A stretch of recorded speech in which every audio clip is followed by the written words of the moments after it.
So today I want to continue in our series on philosophical concepts by having a conversation about burying the lead. So before we get into what burying the lead is, we have to talk about what the lead is. In this case, when I say the lead, I'm referring to lead in the written context. A lead paragraph, sometimes shortened to lead, in the United States, sometimes spelled lead, is the opening paragraph of an article, essay, book chapter, or other written work that summarizes its main ideas. Styles vary widely among the different types and genres of publications, from journalistic news-style leads to a more encyclopedic variety. So what is burying the lead? Well, the phrase comes from the journalistic entry in the journalistic context of the use of the lead.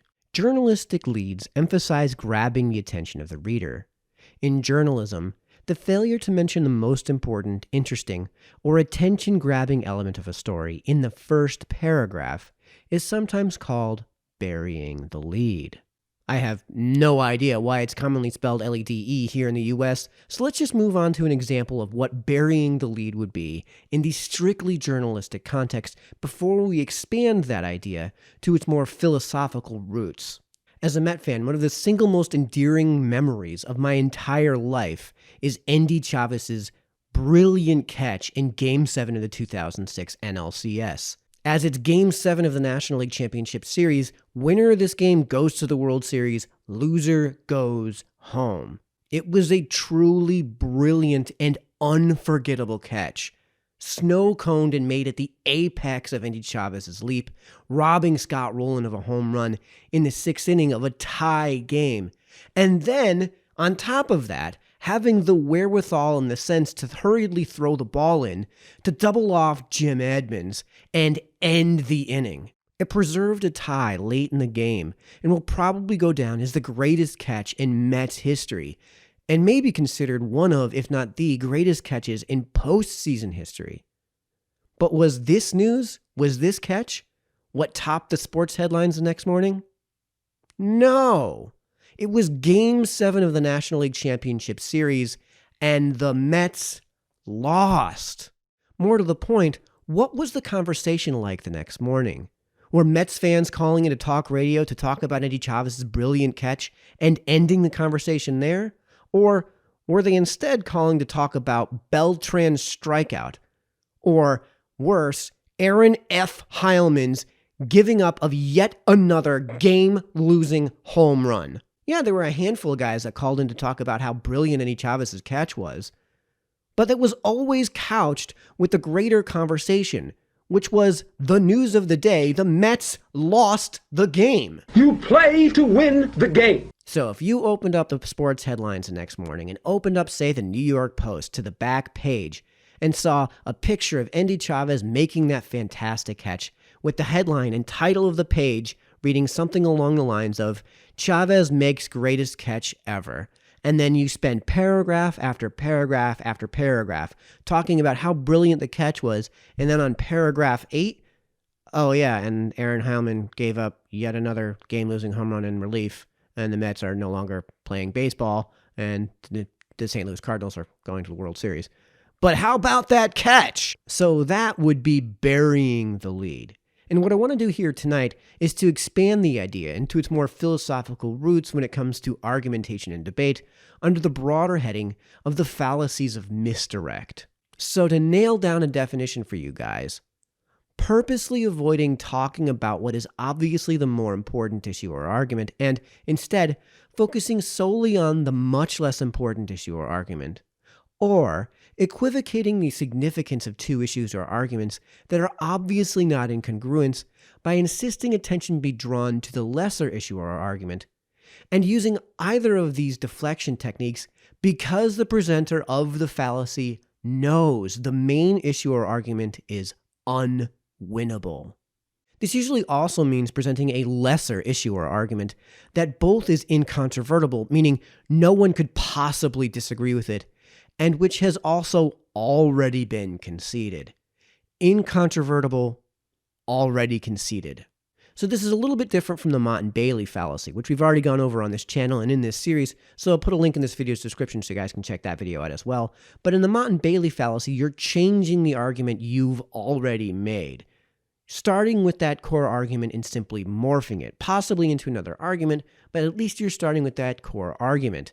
With the burying the lead fallacy, instead, you're moving to an entirely different topic because you know you can't win the other topic. So I gave an example of what the burying the lead fallacy is in its journalistic context. So now let's move on to the broader philosophical context. I intend to use it here. And the example I'm going to give is the guy who farted in the elevator. So there's two guys in an elevator. One guy farts in the elevator. The other guy beats up the guy who farted in the elevator for farting in the elevator and beats him up to within inches of his life. And with his last breath, the farter pulls out a gun and shoots up the assailant. Well, if the farter is some sort of bad guy serving on the proverbial other team, it's not helpful for my side. If the guy he shot was on my side, and numerous eyewitness accounts, numerous video recordings of the event, ballistics and forensic evidence, and crime scene reenactment make it completely impossible to continue to defend the assailant because the farter who shot the assailant was clearly acting in self-defense. So it's super inconvenient to my ideological side to even have the conversation about the self-defense case at all. So what I can do instead is completely avoid that conversation altogether and move on to why the guy farted in the first place. Whether or not it's okay to fart in an elevator isn't in dispute, and for obvious reasons, but the deflector will insist this conversation, why the guy farted in the first place, is either equivalent in moral weight to the self-defense conversation or the more important one. It's plainly not. So that's why 99.999% of the outrage and debate is going to center around the self-defense case. So basically the whole reason I'm doing this video, and the whole reason all of this came about, at least in my mind, is of course because of the Rittenhouse case. A case where Rittenhouse obviously acted in self-defense, and so obviously so that even talking about the self-defense aspects of the case is so unwinnable that it destroys numerous narratives purported by the ideologically driven proverbial other side. It's so obvious at this point that hashtag #disbarbinger was trending unopposed. So what's been the response? What does this proverbial other side do in this case?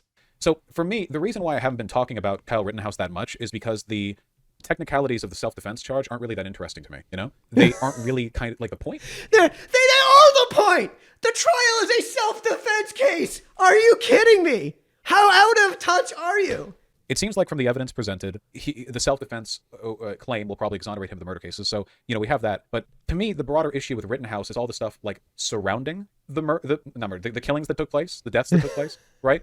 I mean, like, what mind state do you have to be in as a young person to, like, run out there, illegally acquire a firearm, open carry at a protest to defend property? Like, this to me is a component of some of the most dangerous and destructive tendencies of American gun culture, you know? Well, it's just not good. And for Kyle Rittenhouse, as a young person, he was 17 when this happened, right? A 17-year-old, to feel it necessary to go on out there and do all of that betrays such an insane cognitive and political bias, such a horrible borderline cult mentality. Here are two arguments. First of all, Kyle Rittenhouse shouldn't have been there and him going there was morally wrong. That's an argument that I believe in. And also, the self-defense claims are probably legitimate. That's also an argument I believe in. Move on to a completely different conversation that has no relation whatsoever to the question of whether or not Rittenhouse was acting in self-defense. And of course, that new conversation is going to be centered around the question, should he have been there in the first place? And I mean, no. He was 17. He was still in high school. And if he was my kid, I definitely wouldn't let him go. But we also covered that ground already over a year ago.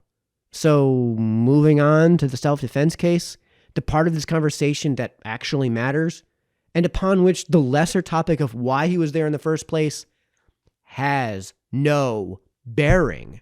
We all know what's going on here. These are entirely separate conversations whose weights are being falsely equivocated. And your insistence that focus be pulled into this entirely separate conversation is you burying the lead.